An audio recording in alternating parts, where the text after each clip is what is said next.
I'm Christy. As a truck driver, I had a lot of time to smoke. I also had severe shortness of breath and a smoker's cough. I knew I had to quit. So for 6 months, I used e-cigarettes. Then I stopped, but the whole time I kept smoking regular cigarettes, right up until my lung collapsed. My tip is, just cutting down on cigarettes isn't enough. You can quit. For free help, call 1-800-QUIT-NOW. You turn on the television or you pick up a newspaper magazine, and all the information you see is just controlled by a handful of corporations.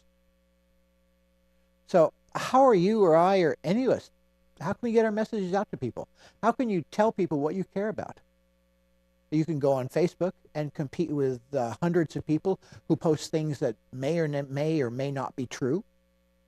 You can go on Twitter and post things with a handful of characters, because Twitter is really the place for literate people to hang out. Or you could go in with a sandwich board and walk the streets. You could write a letter to the editor. Or, even better, you could go to public access television. Public access serves your community on a first-come, first-served basis. And whether you're rich or poor, doesn't matter. It's first-come, first-served. Everyone in the community is welcome to come to public access and talk about not only the issues that are important to them, but if you have a poem to recite, a story to tell, a song to sing, just anything at all that's in your mind or heart to tell, you come to public access. Public access in Fayetteville, Arkansas, where I'm speaking right now, has been around since 1980, and I've seen it change events in Fayetteville. And the nice thing about public access now in the 21st century is that it's not just on a television channel, but it's also on the internet, so you can reach people around the world. So if you feel frustrated at not being able to talk to people, not being able to get your message out, and you think there's no way to do it, well, take heart, there is. Public access, it's a vital component of our First Amendment rights. So, public access, like the man says, use it or lose it.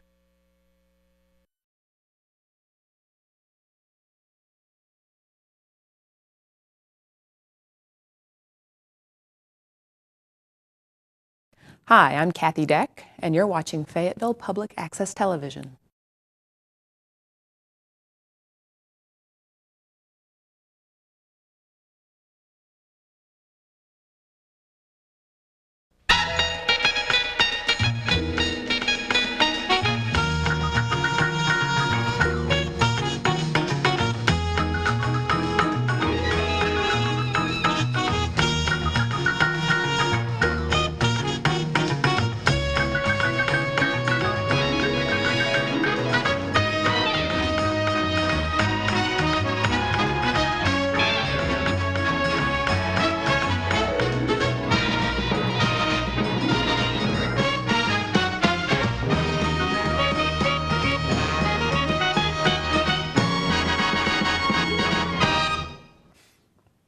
Hi, with us today is Mark Kinion. How are you today, Mark? I'm very well. Thanks for having me on your show. I love that you've been here 25 years. How come this is my only second time over here? Bad karma. Oh, okay. I shouldn't say that because you're running for county judge. Yes, I am running for county judge. It wasn't an easy decision, of course, but I am from the county, and the timing seemed right. With Maryland not running again, there was the opportunity for someone to come in and have a fresh perspective. I talked with a lot of people before I did it. Right. The perception of the county is not one of an easy situation. No, because, I mean, you've been an alderman for several years now. Yes. And there's never really been, as long as I've been writing about Fayetteville politics, and even before then, there's never really been a period of Fayetteville politics where it's all been just calm. But you're literally going from the frying pan into the fire. Well, I think running for county judge. I think that it could be looked at that way, but I'm not sure I see it that way. I think that I see it as an opportunity. Right. And we do have the opportunity to go in and identify what are real issues and what are perceived issues. Yeah. The county judge does not have a lot of authority over the other elected county offices. Exactly. There are 14 different departments that the county judge manages. Right. And the county judge is more of a chief operating officer of the county. And then I do also think that the county judge has to have the temperament to offer fair leadership, offer the public transparency, to build trust. And that's what I think the opportunity is for someone to come in. My experience on city council during the past 6 years has really given me the opportunity to learn those important aspects of government. I think our mayor does a very good job with that. If you go into the city attorney's office, and I don't know if it's still there, but there was a CD-ROM up on the door whenever you went in, and it said transparency. And I like that. I think that people need to know what their government's up to. And everyone that works in the county should have the opportunity to discuss between departments, between divisions, without any fear that there is some conspiracy.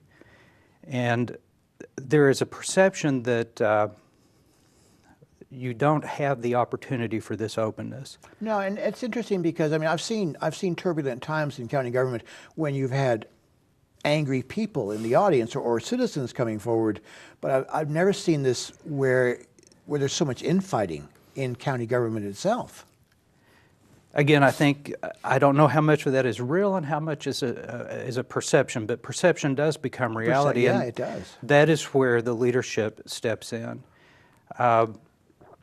I was in a Fortune 500 corporation for 23 years in pharmaceuticals, and I was very fortunate to go through their executive leadership development program, and they gave a lot of case studies of communication and leadership and problem resolution.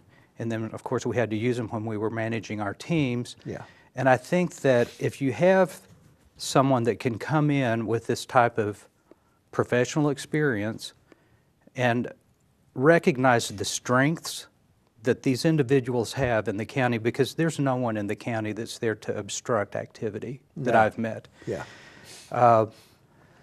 No one should be afraid to do their best. Right. Everyone should have the opportunity to have the tools they need to do their best, the training to do their best. And if you have a leadership that can build a team with the other executives, which would be the other elected officials as well as the department heads, then you can identify the good things and build on the good things rather than picking to pieces those that you might see as competitive or poorly managed. And so that's the way that I look at it as the opportunity. The road department is the biggest department in the county. Right. And being from the county, I'm very familiar with the importance of roads, both for access for individuals to get to work, for people that are farming, to have the opportunity to get what they need back and forth. You remember a time when there were dirt roads? Yes. There was a lot of dirt roads in my youth. You know, no one knows the counties better than the bus drivers. And I was thinking about the bus route that we had at Prairie Grove whenever I would ride the bus back in the 60s and 70s. And it was primarily dirt roads. Right. And so when I'm out in the county now and I see the paved roads, and what used to seem so far away is now rather connected. Yeah. But also what I see is we need really good management of this infrastructure, and having, again, I'm not saying Fayetteville is any panacea, because I don't know that, but I do think that our road department is right there being top-notch. Yeah. We get a return on the value of our dollar in Fayetteville. We have the leadership, we have the engineering, and so it has given me the opportunity when I'm out in these rural areas, and I still have a lot of family in the county, and I enjoy being out in the county. I love my roots in the county. It's real reaffirming whenever I get out in the county. But sometimes it seems to me like we could have better engineering to prevent washouts, perhaps. Yeah. With the recent activity with the bridges, again, I don't think anyone purposefully tried to take a shortcut. I think that it was the way that it had always been done. Right. And that's not how you run a business. You have to stay in front of the way it's always been done. You have to be in front of the curve. You have to know the best way to do it. Right. And you have to encourage the individuals that are in those jobs to have so much pride in what they're doing that they're going to seek out the best way to do it. And you have to keep up with current events. And you have to keep Yeah. up with current engineering. You have to know, you can get an engineering plan and it can be approved, but if you don't go through with that plan that's approved, then you're not having the approved engineering. And I think Yeah. that's what we saw here. I very much worried and I had a concern for the safety of the workers sometimes. I was raised out on a farm, and my brother still farms out on our family farm at the end of Stonewall Road at the intersection of Yeah. Weddington Blacktop and Stonewall Road in Rays Mill community. So the past couple of years, anytime I went to the farm from Prairie Grove, I was confronted with the bridge situation. And besides being an inconvenience, it was a constant reminder of the waste and a constant reminder of what could have been done better if Yeah. we were better prepared, if we had better management, better leadership, better transparency from the Right. beginning. No one likes surprises and no one wants to be surprised, and to turn it into a political issue could have been prevented by having a good management of that division. Well, I read a disheartening article in the newspaper a few weeks ago. Maybe it was a month ago, but you had people on the quorum court, and they were saying that, like one person saying, well, another person is part of the problem, or they are the problem. Mm-hmm. And it was like bickering in public. Public bickering is so destructive. In any leadership role, I think, that I admire, I think what you do is try to resolve the bickering by giving people the opportunity to look what they're trying to do and find commonality. It's not placing blame, but finding solutions. Right. And if you work with an individual or with a group of individuals and you can openly discuss possibilities for solutions, then you're forward thinking and you're not blaming individuals Yeah. for things that have been done in the past. You do have to understand the history of different projects so that you learn from them. And Right. I think anyone at our age, I'm considerably older than you are. No, actually, I'm older than you are. Oh, I'm surprised. I always think I'm the oldest one. I'm 61. Oh, a couple of years older, okay. But we have, we've continually learned throughout our lives. And you can either get hung up on the issues and blame other people, or you can take the wisdom and move forward. And that's so true in an organization. And I think at this point in my life, I would like the opportunity to be the chief operating officer of the county, Yeah. bring my professional experience, my professional training, my government training, because I think the county is very similar to city government in many ways, the way that the departments operate. Well, if people blame other people for things publicly too, it just tends to put people's backs up and makes them less willing to compromise. Right. No one should be publicly shamed for anything. Right. No one deserves to be publicly humiliated. I think that if it's a personnel issue or if there's a professional issue, that it can be handled better Yeah. away from the spotlight. Yeah.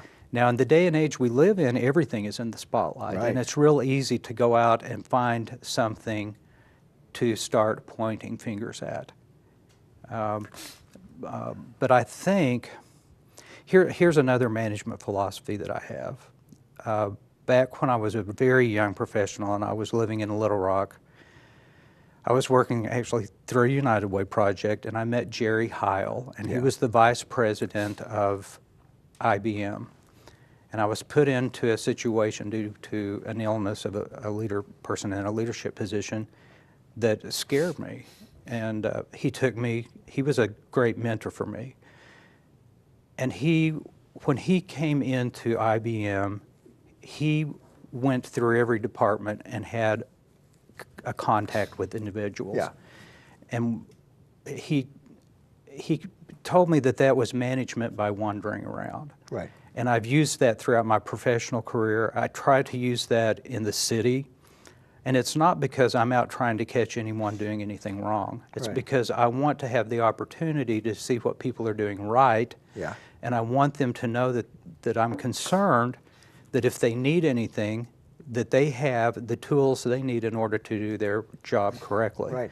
And that's the communication and the transparency that you need in a well managed operation. I don't know how, I don't know, I haven't been there, but if I were elected county judge, I would not be sitting at the county courthouse on Dixon and College. I would be at the projects. Right. And I think Jerry Hutton did this marvelously Yeah. when he was county judge. I would be on the South Campus at, the operations down there, because you have to know management by wandering around in order to effectively offer leadership and solutions. Exactly. Exactly. People learn that in factories too. Factories, Yeah. I think that if you look at a lot of organizational communication and organizational behavior studies, time and time again, that's what is pointed out. Yeah. And so I guess I can come back to the training that I had with the corporation. It was a Fortune 500 company, and the case studies and the research that they used to support the case studies, and it was this interaction that was so important, and the trust that Yeah. it builds. So another thing, I am familiar with individuals in the county. My family is 6 generations deep in the county. Right. So I have a pretty good understanding of the beliefs and the attitudes and the values of individuals and families that are deep in the county. And although they may not always agree, what I saw, like in Ray's Mill when I was growing up, Right. the sense of community and the sense of we're going to take care of our community, it's still there in the county, Yeah. and it's strong. And that's what we have to get back to, and what we have to let people know. We are Washington County. We're here with the opportunity to have a good infrastructure, to have a responsible management of tax dollars. Yeah. I want you to see the return on your investment and how it helps you and your community and Right. in your family. Yeah. And that's what we need to be focusing on, rather than pointing fingers of trouble spots. Yeah. So I mean, you actually have a lot of experience from the city going into this anyway, too, don't you? Because Yes. you're on one of the special committees that the city council set up. You're chair of that. Or, The city council has standing committees, and the Yeah. largest one is water, sewer, and solid Right. waste. And again, I have been very fortunate to have good mentors in any Yeah. time I've been in and I take the opportunity because people can show you so much. Yeah. And Sarah Lewis was the chairman of the Water, Sewer, Solid Waste Committee for 2 years before I became the chairman, and she was so generous with information. And then the administration with CH2M Hill, who manages our operations, with the interaction of the other departments, with Paul Becker, who manages the finances. Yeah. They've been so generous with information. I have a good understanding of the way it's operating. We have, for instance, when the market was favorable, reissued bonds to save the taxpayers money, and I'm Right. so proud of that. But at the same time, we've worked together, like with other communities, Yeah. with West Fork, to go ahead and get them connected to our system.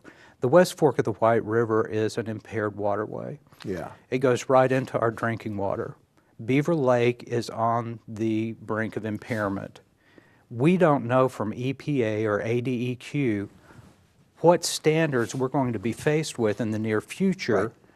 In both of these watersheds. We're the only city that I'm aware of that has to manage 2 watersheds. So there is a lot of government management and research that comes along with it. Yeah. We've had to be very conscious to be sure we have enough in reserves, so Yeah. when we are confronted with new standards that we've got to meet, there's going to be a reserve so that we can invest in the technology we need to meet that. So that's been a very good learning experience. But besides that, I'm on the nominating committee and I'm chairman of that. Fayetteville is a very engaged community. I think we have 32 advisory committees and commissions. And what I have had the opportunity there is to see individuals that care enough, and by the way, we do have openings right now for some real I important know, positions. I saw you posted that, at least, what, 12 positions, I think? Yes, and this is Planning Commission, advertising and promotion. It's important opportunities, and we'll have a lot of people apply. And so you get to interact with individuals that are engaged. Again, it's that whole communication so that you get a good feeling of people's different values, what they value in the community, and what they could bring to offer into a communication dialogue setting in a committee to bring out the best of what our community has to offer. Some people might see that Fayetteville is just full of argumentation. Well, I see it as an engaged community of caring individuals. Oh, you know, people, you know what? People make fun of Fayetteville for Yes. things we do. Then you know what? A year or two later, they follow in Fayetteville's footsteps and do the same thing. I'd like So, to think that's true. That's true. That's my perception. But you know, speaking of the nominating committee, I often tell people online or that awful place, Facebook, where people are always bashing government or who people know nothing about it. I often tell people that they should volunteer Yes. to serve on committees because a lot of these people know nothing about government, and they should actually volunteer their time. I think that's probably the best way to understand what, people always blame the government. Right. Well, if you're involved with the activity and you understand the function and the operation, and you take part ownership of that, you're not becoming part of the government, you're the representation of the people in the government. And it would cure them of this belief that people in the government don't do any work. I think you're exactly Yeah. right.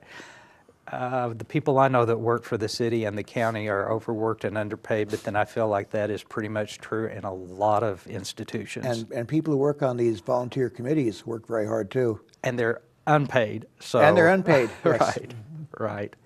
No, it's been a pleasure working on city council, and it's been a great learning experience. I think that our current mayor has the capacity to diffuse arguments that have come before city council chamber.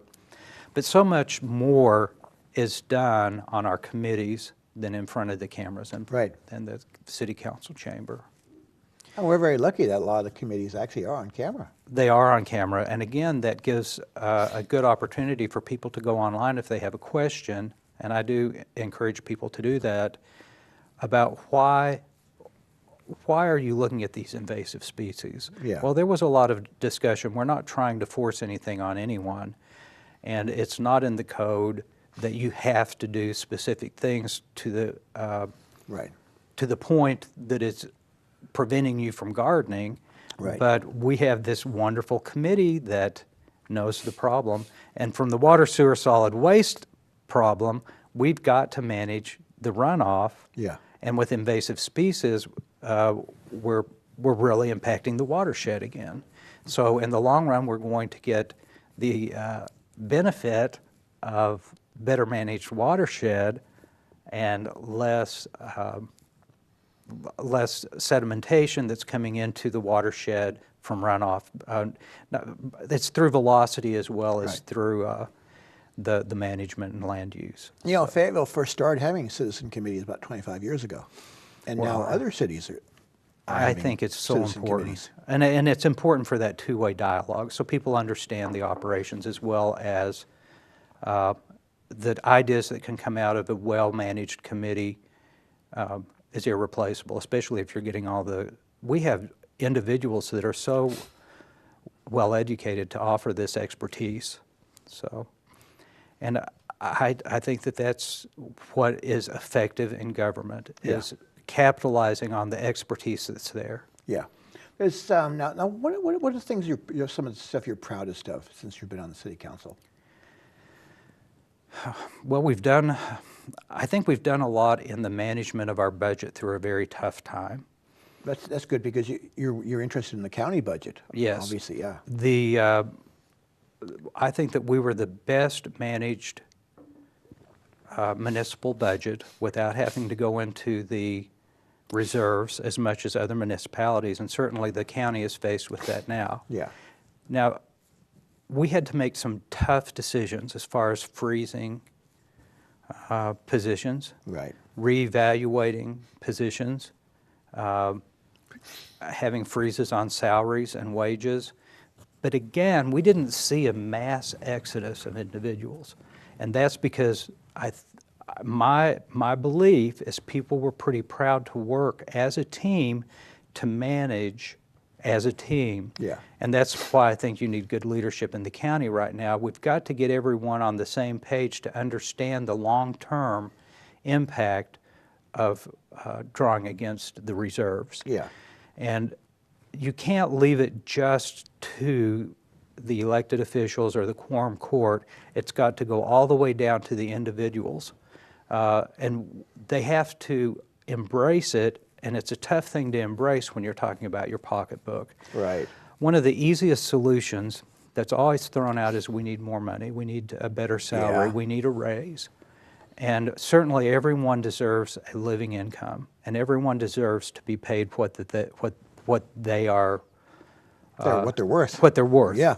But in times of crisis, you will also find individuals that are willing to sacrifice in order to protect their position or Yeah. the city in the long run. And we saw that, and I think that's what I'm most proud of over the past years in the city, because I've seen it all the way from the top of the administration, the other elected officials, all the way down to your basic worker that's out on a road crew, or some of the hardest working individuals, those that deal with solid waste. Yeah.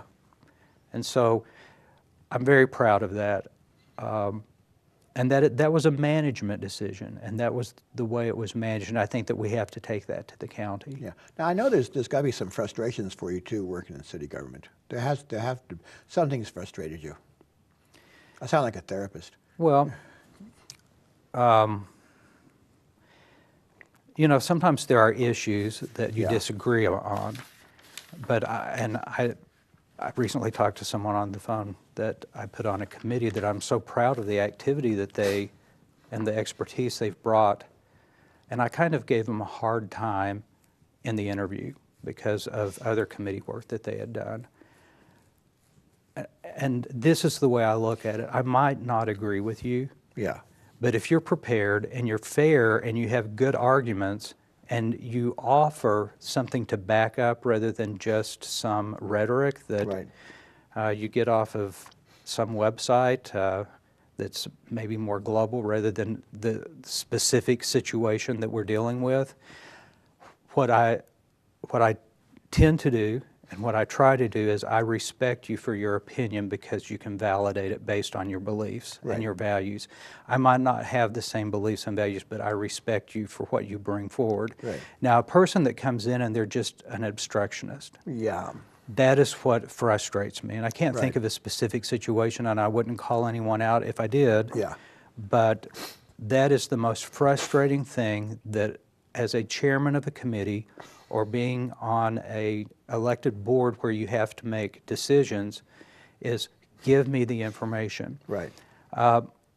People are real easy to say that an elected official waffles on things. I'm never going to change my basic beliefs or Right. values, but I may change the way that I support a project or the way that I support activity based on additional information. Right. And so whenever people call me, for instance, about zoning, Yeah. or when the press calls me, and I know this frustrates the press, I'm not one to jump in front of the cameras with a preconceived notion, because I want everyone to feel they have the opportunity to come in front of me as an elected official with their arguments that are valid to help persuade me on their beliefs. Right. And I also reserve the right to change my mind. Because people elect you because they trust your good judgment.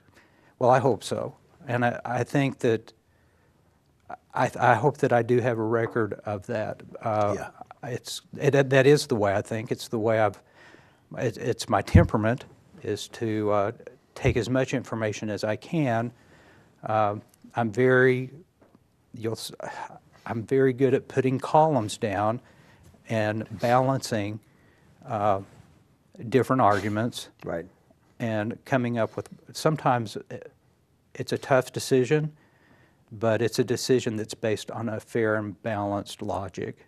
Now, even before you ran for city council, some of your first government experience, you worked for a congressional office. I did. Now who'd you work for? This is another, I have had a blessed life. Yeah. I was raised out in the woods on a chicken farm. Right. With the best people in the world. And you raised turkeys for a while. We too. raised turkeys. Oh man, I didn't see it at the time. Yeah. But when I was in school, against all odds, I was elected as ASG president. And because of that, I got an LBJ internship to go to Washington. And I worked for John Paul Hammerschmidt. I can't imagine anyone that took more time with this country boy from the woods to sit and talk with me one-on-one or in a small group. And you get so much wisdom, again, passed down. Everyone in that office worked hard and they were underpaid. Yeah. He was very proud of his Bulldog of the Treasury Award that he was given every year on his desk. Yeah. And I cherish that too. The operation there was to handle constituent problems. Right. And anyone that sent a letter in with a request, it was sent to staff, and I wasn't given a break just because I was an intern. I was given a desk. This was pre-computer days. Yeah. I was given an operations manual, and you started doing research to resolve problems. And at that time, we had carbons, because again, carbons. Yeah. And Ray Reed was the administrative director of that office. And if you did not, I had the original, and then there was a pink and there was a yellow. And the yellow was on his desk, and it was attached to the pink once it was resolved. And if you did not have action on that in 2 weeks, you were called to the floor.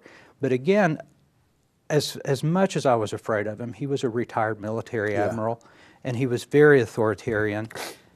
Pam Weiner, who was our legislative affairs person, was quick. They shared an office to come over and say, Mark, this is where you can probably get this resolved. Yeah. So I had this the relationship with these great mentors on how to resolve problems and how to deal with constituency on a very personal level. And at that time, he was the only Republican in our congressional delegation. The only one. And what he was masterful at is identifying those projects that benefited the state and the district, congressional district. And I don't remember this bad feeling because he was a Republican and they were a Democrat. What I remember is him often talking to Ray Thornton or Ed Bethune or Senator Bumpers to come up with a resolution on how we could move this forward. And that's good leadership right there. You don't get hung up on a preconceived notion based on an emotional issue. Now, there were certainly some disagreements. Right. A lot of what came through our office was right to life type letters, a lot about prayer in school. Yeah. These are personal and broad, and people have, those are strong convictions. So what we did is we filed them and we answered them and we did the best we could. But what I saw as important was moving projects forward. You know, we look at the Buffalo River. Yeah. You wouldn't think that that would come from a Republican, I don't think, right? Taking land Not away today. from the landowners to preserve it for the long term. But yet he was in the forefront of that. If you look at the development of the watershed management of the White River, again, he was very much watching that activity to be sure that it was a mutual benefit to everyone as it developed in maturity, because it was still early, well, earlier considerably compared to what we have in Northwest Arkansas. And how often did he say, Mark, we're going to see Northwest Arkansas have the opportunity because of Beaver Lake that other communities are not going to have? A lot of people look at those days and see that Congress got more work done. I think so. I mean, nowadays it looks like people go in and they just automatically look at each other as enemies. Well, Richard, do you think a lot of it is this instant news? There was a very strong gatekeeping of information that came to and from Washington. I don't think that it was unfair. I think that there was good reporting. In '74, I was a junior in high school, and I took a wonderful course in Prairie Grove. I love my public school education too, and I know the importance of public schools. And Coach Staggs taught current events, and this was the Watergate era. And our textbook was the Arkansas Gazette, and I could not wait to get to school to get the Gazette so that I would be prepared in the afternoon for discussion on current events. And again, how did that happen to me? I just happened to be in Prairie Grove schools when there was a teacher that was so good to give us the opportunity to learn. And I think there was good reporting. Yeah. We saw that in the Watergate era. We saw it in the de-escalation of the Vietnam conflict. I'm glad to have lived in that era. But what we see now is the emotional, short clips of information to stir a flame without this opportunity to get a broader scope of the issue. It's like the news is both more dramatized and more trivialized at the same time. I think so. And so I don't know how one manages that except to be transparent and open and to recognize it. Yeah. And I do recognize it, and I am transparent, and I'm pretty open about anything, but I'm not going to jump the gun just to get someone stirred up emotionally whenever we need to be more pragmatic about the long-term planning. Yeah, because there's too much internet outrage out there. There is a lot of internet outrage. Yes. And you know, another thing that I saw with Hammerschmidt is no one enjoyed a good laugh as much as he did. Yeah. And I hope that I have the capacity to have a good laugh, even at myself, even at the expense of myself. Not that I ever saw that with Hammerschmidt, but and if you ask me, am I Democrat or am I Republican? Yes, I'm a Democrat. I'm running on the Democratic Party. My family is deep in the Democratic way because of the importance of WPA. Right. You know, I say I was here 6 generations. Yeah. They had to have works progress in order to come out of the dire situation that they were faced with here in the Ozarks. And so it's deep in my soul. People need a hand up. They need an opportunity. I don't see it as a handout ever in our system, if it's managed well. Yeah. Now your farm is still in the family, isn't it? Yes, it is. I go out to the farm and I'm amazed. I brought pictures. This is Throwback Thursday. Right. Of the farm where I was raised, and it's very rustic. It's an old pile of rocks. My dad worked himself to death as an industrial worker, like at Shakespeare and at Superior, so that he could afford to improve the property. And then we worked very hard with cattle and poultry. Now my brother has an operation that is beautiful. I think that anyone would go by there and think that is one of the best farm operations in the world. I love going out there. Now my brother being on the farm, he's a little older than I am, so you know he has over 50 years on that very property. I bet he knows every rock on that property. I'll bet. And he is one of these individuals that is committed to the farm. He loved farming from the day we moved out there. I will say I was more committed to high adventure. I couldn't wait to see the world. I couldn't wait to get out of Prairie Grove, and I've had those opportunities. But my roots are still so deep out in that farm. And when I go out there, I was out there at Thanksgiving. If you go on my Facebook page, you'll see with my niece and nephew and the meadow that's right behind us. And that was such a scrub brush mess when I was a kid. just with thistle and locust, and now it's a beautiful cattle operation back there. And you had horses growing up too. We did have horses. In these pictures I brought to you, I was just kind of kidding, because a lot of people don't realize that I am very rural. Yeah. And one of these horses, this is Brownie right here, and my dad had a great sense of fun. Oh boy, when he worked, we worked hard, and he had a temper, and you knew not to cross him.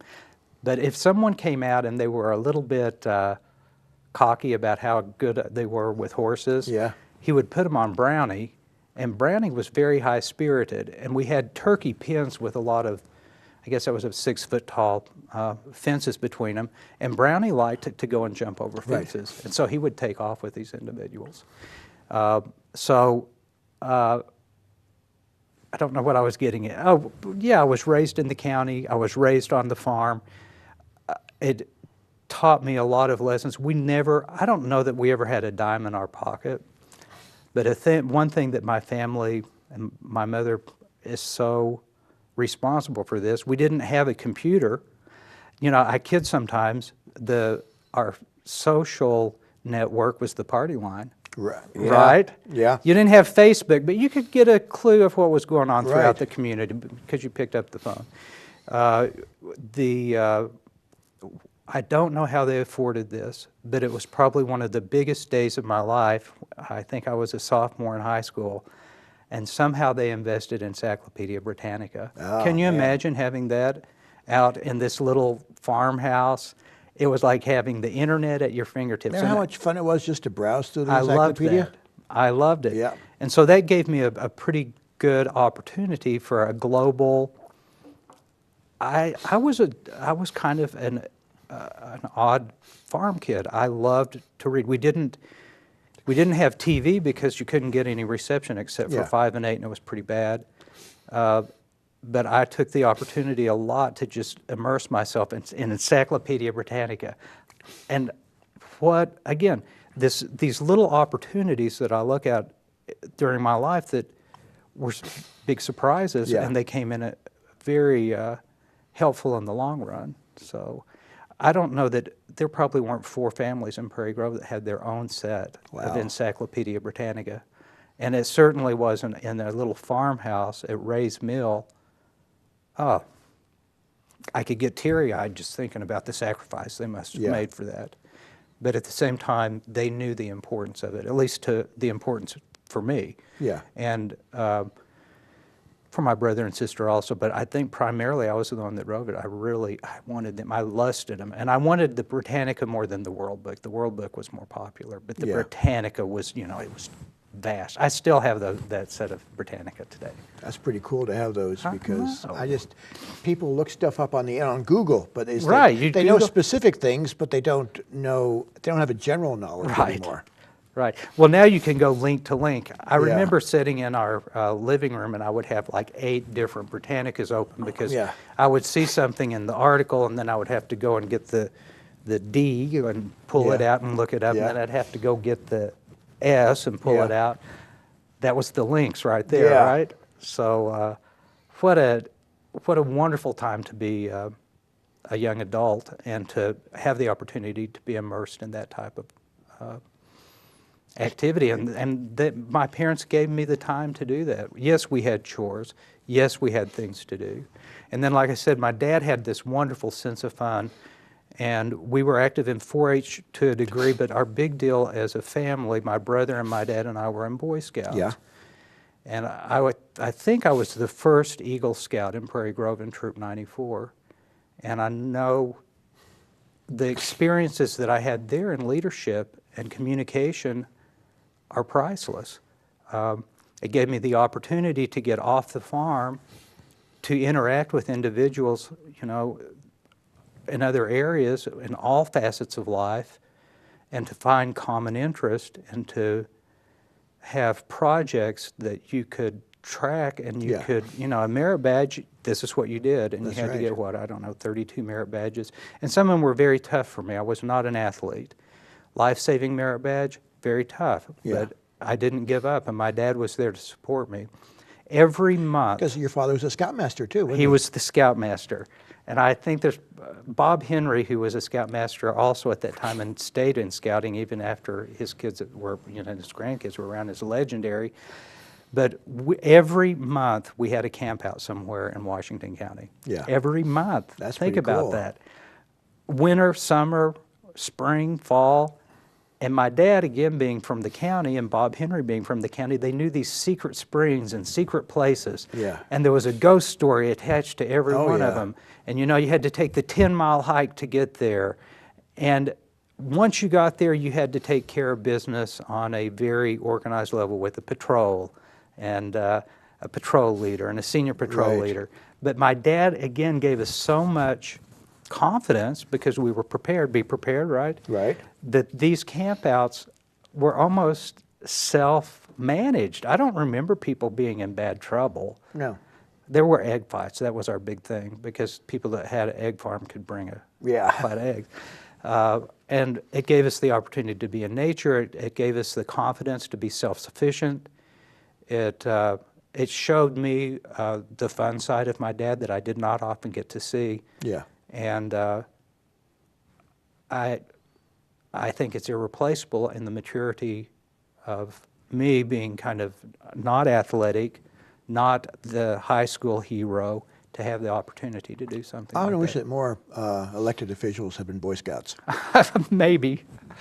I don't know the Ten Commandments easily off. I do know them, I guess, because I was raised in a Yeah. good Methodist church. But I can tell you trustworthy, loyal, Oh, helpful, yes. friendly, courteous, kind, obedient, cheerful, Cheerful, yeah. thrifty, brave, clean, and reverent. Yeah. And that is probably my basic value system. It's So- a good value system. Well, it's ideals. It's ideal. I mean, it gets you through. Right. And it helps you treat other people decently. I hope so. I think that this mutual respect that I mentioned before is so important. Even if I disagree with you, I'm going to give you the respect that you Yeah. earn and that you deserve. I don't want anyone to be bullied, and I'm going to take up for the underdog every time. The less fortunate, people who feel disengaged or that do not have the opportunity, I hope that they can somehow develop more of a vision of opportunity. So, and again, that comes from my roots because our family, my grandfather is from Durham and the West Fork of the White River over there. My dad was born in my great-grandmother's log cabin in Woolsey. Wow. Right there she delivered all the babies in West Fork. And my great-grandmother was another really big part of my family as far as having confidence, even though you might have nothing. Yeah. Because she would tell these great stories of the Wild West, and they Yeah. had nothing. For instance, I remember reading Grapes of Wrath, and we were talking about it, and my family was very much migrant workers that would Yeah. go back and forth from California and back to Arkansas, and big groups of them would go because there was drought, and there was disease, and there wasn't an opportunity. But again, things like this ring so true with me. She said, honey, the Depression wasn't anything new to us. We never had anything to lose. And she was so self-sufficient and so confident in that self-sufficiency, I think that she honestly believed it. Well, she did believe it. Yeah. And that's the way she lived her life. Her house is still over on First Street in West Fork, and you can go down the street, and you can see where my great aunts and uncles lived over there. Yeah. And I still have cousins over there. And to go down that memory lane is so cherished to me.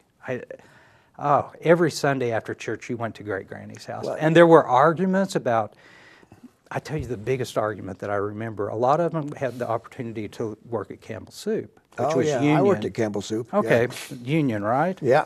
Some of the great uncles and aunts were union, some of them weren't. Right.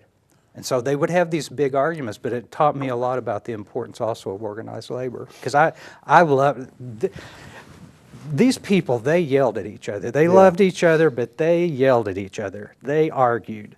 Maybe that's this sound argumentation. And one of my great uncles, who was he didn't want to pay those union dues, ended up marrying the union representative. And they lived happily ever after. And I love that story. I She was was so a wonderful. union rep at Campbell Soup too. Well, Yeah. These are the, That's this a- is the that's a wisdom that fascinating comes story, with yeah. age, Yeah. right? And that's what to get back to the county judge thing, this is what I would be able to bring. I think to the office. these stories prove that this is probably good training for running for county judge. I hope so. I hope so. Yeah. I wouldn't trade my life for anything. I've been very blessed. I would say that there are opportunities that I don't know how come they were handed to me, but they were. Maybe timing, maybe opportunity. Again, a good Democrat thing. Prairie Grove schools became consolidated Yeah. in 1962 when I Right. started school. Yeah. They had a new school. There were VISTA workers, a federal program, that came in and Oh, taught wow. music and art. Come on. They were hippie rich kids that Right. came in from New England, right? And they were cool and they were groovy. Yeah. But they gave us these stories and this connection of opportunity. Not every kid in Prairie Grove would sit and hang out with them, but I would. Yeah. I love to know people on a personal basis, and most people are more than happy to share with you their story. Yeah. And then that helps you understand better the human nature. Yes. So Yeah. I feel like I've talked a lot, so I need to No, turn it back over to you. No, well, that's what the show's about. Okay. To hear from you. So, but my director just threw a chair against the wall, so he's reminding me that we're time's up for today. Okay. So, Mark, I want to thank you very much for being on the show. Well, it's my pleasure. Hopefully it's not so long before I get to come back and, No, and I hang think out your with karma. you. I think your karma's improving by the day. Okay, good. Before we go, I want to thank Doug Bankston of the Fayetteville Government Channel for donating this great table to the studio. So this is I feel like we're entering a new era with this table. It's just dandy. So anyway, thank you all for watching, and we'll see you next week.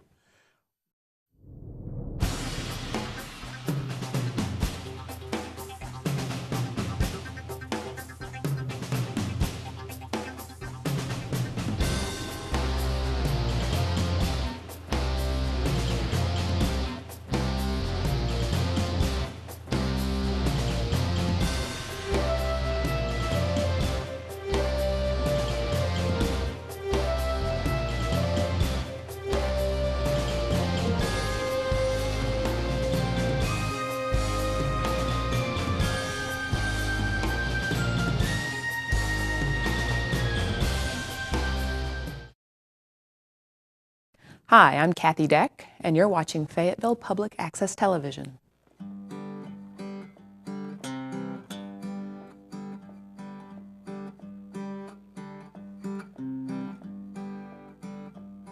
I've been wearing a lot of brown and green, back to nature it would seem, but I don't know.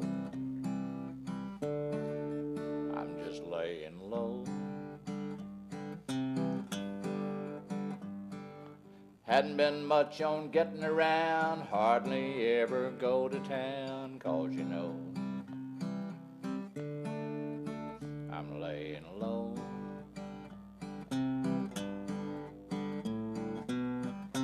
No, there really ain't anything wrong, you see. I just need a little time for me. And I like to take things nice and slow. I'm kicking back, laying low.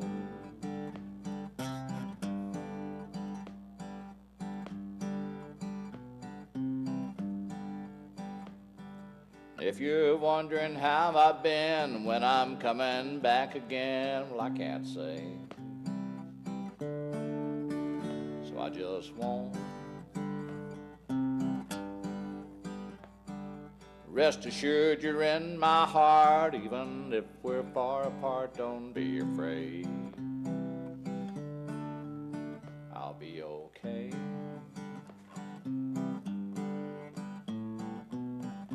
No, there really ain't anything wrong, you see. I just need a little time for me. And I like to take things nice and slow. So I'm kicking back, laying low.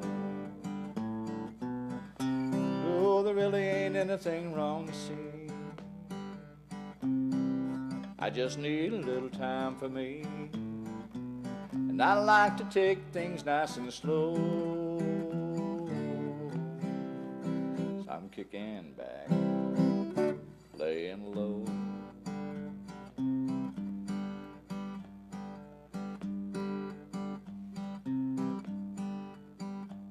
I've been wearing a lot of brown and green, back to nature it would seem, but I don't know. I'm just laying low.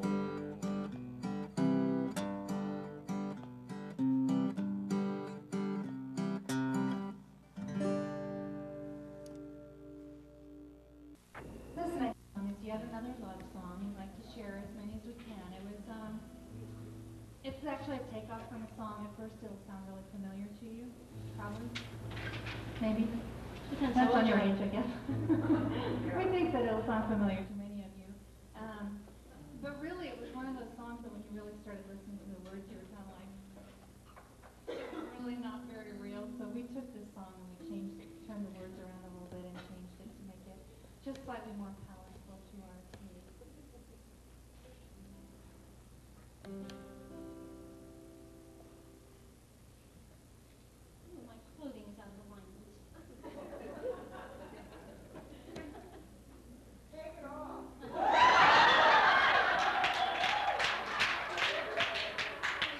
I'm not really modest, and I am hot, but I want to tell you, I